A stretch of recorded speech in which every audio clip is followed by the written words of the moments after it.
പ്രജിത്ത് തുടരുകയാണ്. പ്രജിത്ത്, ശ്രീ ഗോപകുമാർ ചൂണ്ടിക്കാട്ടിയ പോലെ തന്നെ ആസൂത്രിത നീക്കം അല്ലെങ്കിൽ ശ്രമം ഇതിന് പിന്നിൽ ഉണ്ടായോ എന്ന് സംശയിക്കേണ്ടി ഇരിക്കുന്നു എന്നുകൂടി വ്യക്തം. കാരണം സാമൂഹ്യ പാഠം പഠിക്കുന്ന അധ്യാപകരാകുമല്ലോ സ്വാഭാവികമായും ഈ ചോദ്യപേപ്പർ തയ്യാറാക്കിയിട്ടുണ്ടാവുക.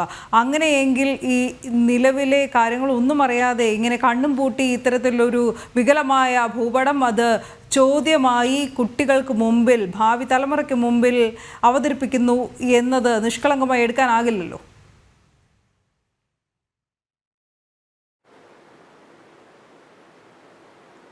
ആ ചോദ്യപേപ്പറിൽ ആ ഒരു ഭാഗം ഉൾപ്പെടുത്തിയതിന് തന്നെ പിന്നിൽ എന്തെങ്കിലുമൊക്കെ അജണ്ടകളുണ്ടെന്ന് ആരെങ്കിലുമൊക്കെ സംശയിച്ചാൽ നമുക്ക് തെറ്റു പറയാൻ കഴിയില്ല. കാരണം ഇപ്പോൾ ഒരു ഭൂപടം എന്നുള്ളതിന് പ്രസിദ്ധീകരിക്കുന്നതിന് ഞാൻ മുൻപ് ചൂണ്ടിക്കാട്ടിയതുപോലെ ശക്തമായ നിയമ സംവിധാനമുള്ള രാജ്യമാണ് നമ്മളുടേത്. ആ നിയമങ്ങളെപ്പറ്റി പല ഘട്ടത്തിൽ ചർച്ച നടന്നിട്ടുണ്ട്.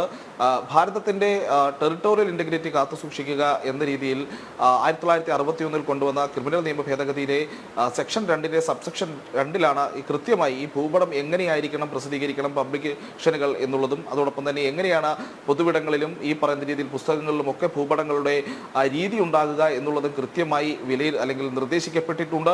അത് വളരെ ഗൗരവകരമായൊരു നിയമം കൂടിയാണ്. പ്രത്യേകിച്ച് ഭാരത സർക്കാരിൻ്റെ പരാതി കൊണ്ടിൽ മാത്രം ഒരു കോടതിക്ക് കേസെടുക്കാവുന്ന അല്ലെങ്കിൽ ചുമത്താവുന്ന ഒരു വകുപ്പുകളാണത്.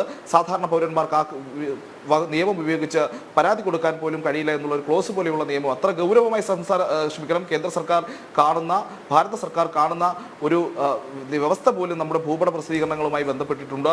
ഈ സാഹചര്യത്തിലാണ് ഞാൻ നേരത്തെ സൂചിപ്പിച്ചു വന്നൊരു കാര്യമുണ്ട്. അദ്ദേഹം PS ഗോപകുമാർ പറഞ്ഞതുമായി വെച്ച് ഇത് ലളിതമായി പറ്റിയ ഒരു കൈപ്പിടിയായി കാണാൻ കഴിയില്ല എന്നുള്ള കാര്യം കൂടി ചേർത്ത് വായിക്കുമ്പോൾ നമ്മുടെ ഈ ദേശീയോദ്ഗ്രഥനവുമായി ബന്ധപ്പെട്ട സ്കൂളുകളിൽ ഉണ്ടായിരുന്ന ഈ ഭൂപടരചന അടക്കമുള്ള പഠന രീതികൾക്ക് ഇപ്പോൾ അത്ര കാര്യമായ പ്രാധാന്യം ലഭിക്കുന്നില്ല, അല്ലെങ്കിൽ അവഗണിക്കപ്പെടുന്നു, പൂർണ്ണമായും ഒഴിവാക്കപ്പെടുന്ന ഒരു സാഹചര്യമുണ്ട് എന്നുള്ളതൊക്കെ അധ്യാപകരുടെ ഇടയിൽ നിന്ന് ഉയരുന്ന ഒരു വിമർശനമാണ്. അപ്പോൾ അത്തരത്തിൽ പൂർണ്ണമായും നമ്മുടെ ഭൂപടം, അതായത് നമ്മുടെ രാജ്യത്തിൻ്റെ അതിർത്തികൾ, നമ്മുടെ രാജ്യത്തിൻ്റെ ഭൂമിശാസ്ത്രപരമായിട്ടുള്ള അതിൻ്റെ ഒരു സ്ട്രക്ചർ തുടങ്ങിയിട്ടുള്ള കാര്യങ്ങൾ വിദ്യാർത്ഥികൾക്ക് മനസ്സിലാക്കുന്നതിനുള്ള പ്രായോഗികമായ പരിശീലനം നമ്മുടെ സ്കൂളുകളിൽ നിന്ന് ലഭിക്കുന്നുണ്ടോ എന്നുള്ള ചോദ്യത്തിന് ഇല്ല എന്നുള്ളതാണ് ഉത്തരം.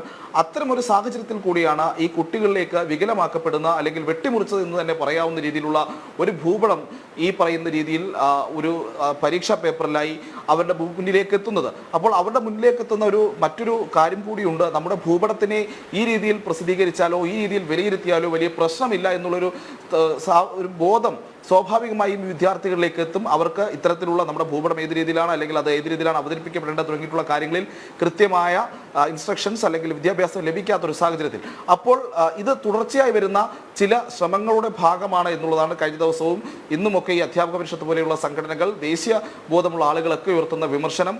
ഇതിൽ ഇപ്പോൾ നമ്മൾ ഒഴിവാക്കപ്പെട്ട ഭാഗങ്ങൾ എന്ന് പറയുമ്പോൾ ജമ്മു കശ്മീരും ലഡാക്കും അടക്കമുള്ള കേന്ദ്രഭരണ പ്രദേശങ്ങൾ, ഹരിയാനയും പഞ്ചാബും ഉത്തരാഖണ്ഡ് പോലെയുള്ള സംസ്ഥാനങ്ങൾ ഒഴിവാക്കപ്പെട്ടിരിക്കുന്നു.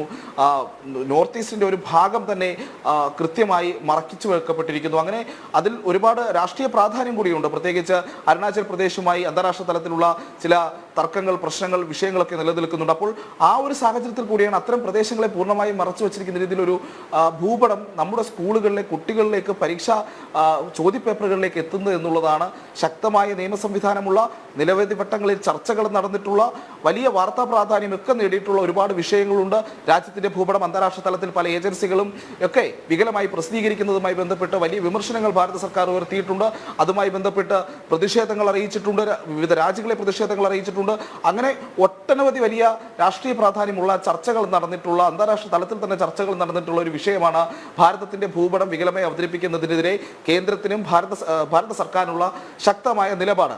ആ നിലപാടുകളും ആ ചർച്ചകളും നിലനിൽക്കുമ്പോൾ തന്നെ ഇതൊന്നും അറിയാതെ ഇത്തരമൊരു പ്രസിദ്ധീകരണം, ഇത്തരമൊരു ചിത്രീകരണം നടത്തി എന്ന് പറയുന്നത് അംഗീകരിക്കാൻ കഴിയില്ല എന്നുള്ളതാണ് പൊതുവിടത്തിൽ നിന്ന് ഇപ്പോഴും വരുന്ന വിമർശനം. എന്തായാലും വ്യാപക പ്രതിഷേധം ഉയർന്നുകൊണ്ടിരിക്കുകയാണ്. ദേശീയബോധമുള്ള ആളുകളൊക്കെ ഈ വിഷയത്തിൽ വലിയ പ്രതിഷേധവുമായി രംഗത്തെത്തുന്നു. വരും ദിവസങ്ങളിലും ഈ വിഷയം കൂടുതൽ ചർച്ചയാകും. എന്തായാലും ഈ പാഠപുസ്തക തർക്കമില്ല, വാർത്തയുമാകും. പ്രജിത്ത്, എന്തായാലും ജമ്മു കാശ്മീരും ലഡാക്കും ഇല്ലാത്ത ഭൂപടത്തിനോടൊപ്പം തന്നെ വടക്ക് കിഴക്കൻ പ്രദേശങ്ങളിൽ നിന്നും മുറിച്ചുമാറ്റൽ പ്രകടം, വിവാദ ചോദ്യപേപ്പർ തയ്യാറാക്കിയിരിക്കുന്നത് കേരളത്തിൽ.